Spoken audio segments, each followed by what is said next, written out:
ke ai ke ba I Emily badan borom jengi ba heveng gila dep keren ngas ngau dei ba kadai ke kentien ki ba shong sbai bat ki ba ai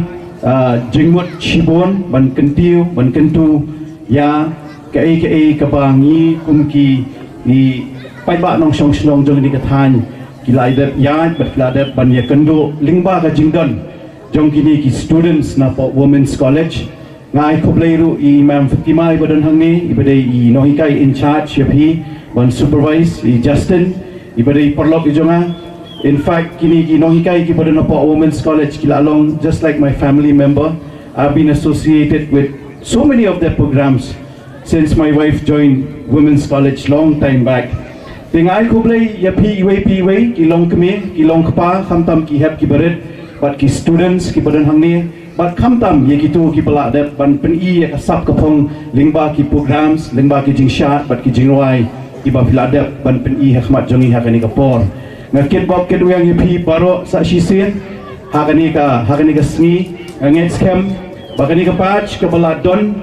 ringkat bat ka snong ka jongpi kini ki sandali ki snong ha kini ki arsnem ki bala dep kila no senyang shikat dai hakaban yalam lani ban pen I ya ki nong shong snong jong ni ka than ya ki ai ka bagi dai ban le haka jingim ka man la ka sngi ka jongki bat nget scam ru ka patch ka batmai ka banangwan nang ni shakmat